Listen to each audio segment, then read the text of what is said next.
చలసాని గారు, ఇప్పుడు జగన్మోహన్ రెడ్డి గారి తోతాపురి గొడవ ఏంటి? చిత్తూరు, నరసరావుపేట, పల్నాడు వీటిలో ఈ రప్ప వీటి మీద మీ అభిప్రాయం? ముందు వ్యాఖ్య చేసే ముందు అక్కడ సమస్య ఏంటంటే రైతులు చాలా బాధపడుతున్నారు.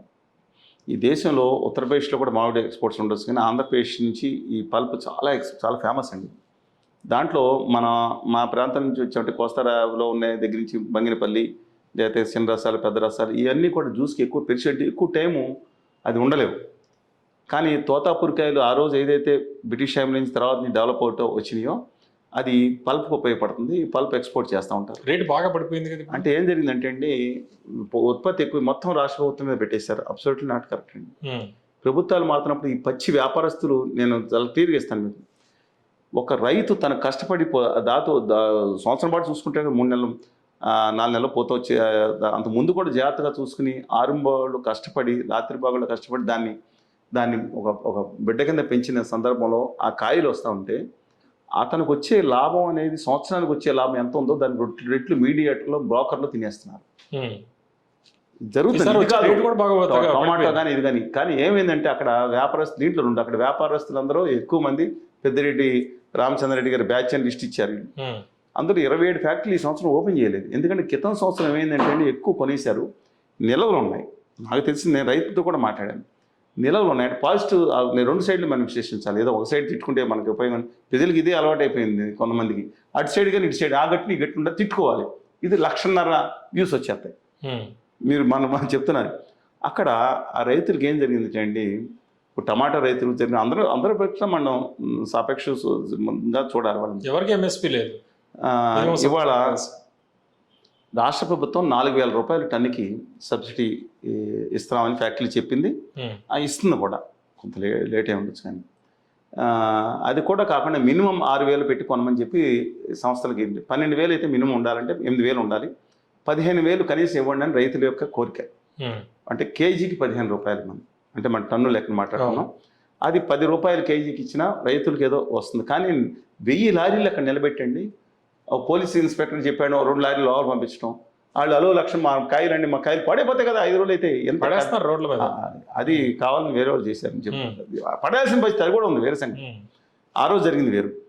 అలా పరిస్థితుల్లోనండి ప్రభుత్వాలు వరుసగా మళ్ళీ చెప్తాను, ఈ ప్రభుత్వం ఉండొచ్చు, కింద ప్రభుత్వం ఉండదు. ఒకరోజు క్రితం సారండి ఎక్కువ ప్రొడక్షన్ ఉండి ఈ దిక్కుమాల కేంద్ర ప్రభుత్వం చేసుకున్న జిఎస్టీ విధానం వల్ల ఆగిపోయింది.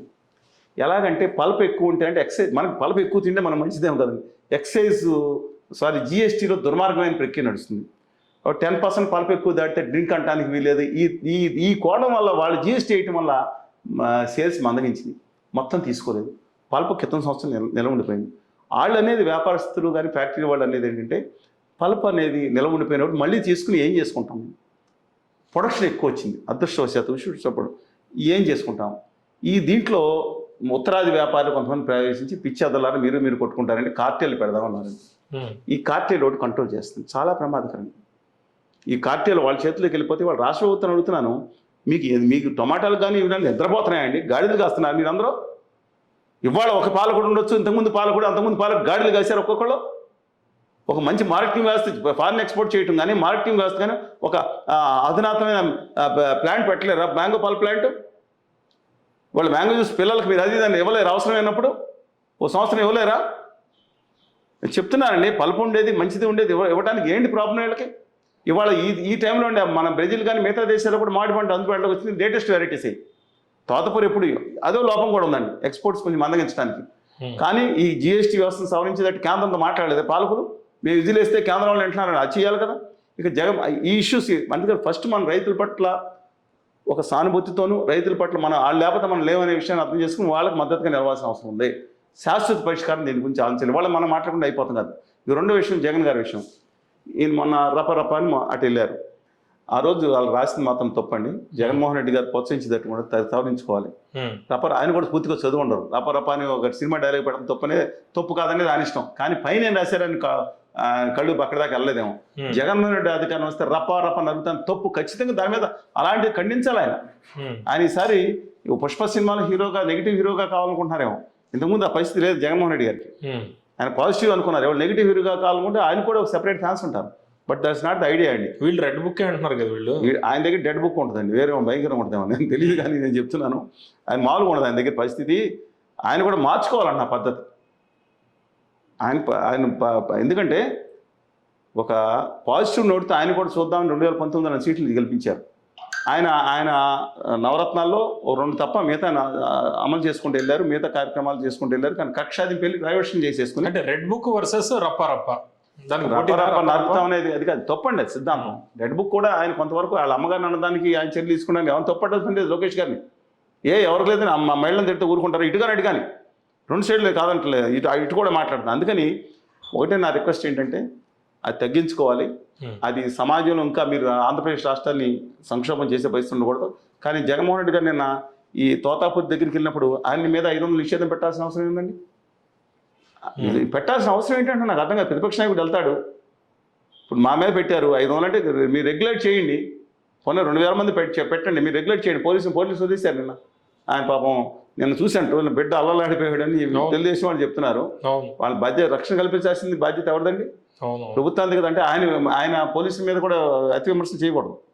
పోలీసులు సమాజాన్ని మీరున్నప్పుడు పోలీసు వ్యవస్థను నిలబెట్టుకున్నారా? అడ్డంగా మీరు వాడుకున్నారు. ఇవాళ అడ్డంగా డబుల్ అడ్డంగా వాడు మీరు వచ్చిన ట్రిపుల్ అడ్డంగా వాడుకుంటారు. ఇదేంటంటే నాకు అర్థం కాదు. అద్భుతమైన మెరికల్ లాంటి యువకులున్న పోలీసులు ఎస్ఐ వ్యవస్థలు ఎలా జాగ్రత్తని మీరు ఎలా వాడుకుంటున్నారు వాళ్ళని? ప్రతి వ్యవస్థను మీరు పాడు చేస్తారు. వ్యవస్థను కాపాడండి, ధర్మాన్ని మీరు కాపాడండి, ధర్మం కాపాడుతుంది. అందువల్ల humble request honourable chief minister and deputy chief minister of Andhra Pradesh, మీరు కక్షాది మీరు చర్యలు చట్ట ప్రకారం తీసుకోండి, కానీ ఉద్దేశం కక్షాది మీద ప్రాధాన్యత వెళ్ళకూడదు. అలాగే honourable opposition leader of Andhra Pradesh కూడా చెప్తున్నానండి, దయచేసి మీరు ఆలోచించుకోండి, మీకు పాజిటివ్ ఇమేజ్ తెచ్చుకోండి. ఇవాళ మీకు వెళ్ళొద్దని అనేవాళ్ళు ఎవరు లేరు, మీకు అనుమతి ఇవ్వాల్సిందే. కానీ ఈ విధమైన హింసావాదాన్ని ప్రోత్సహిస్తున్నాం ఆంధ్రప్రదేశ్ కాబట్టి రాడండి, అదే మీ ఉద్దేశం కాకూడదు, ఈ విధంగా ఉండకూడదు.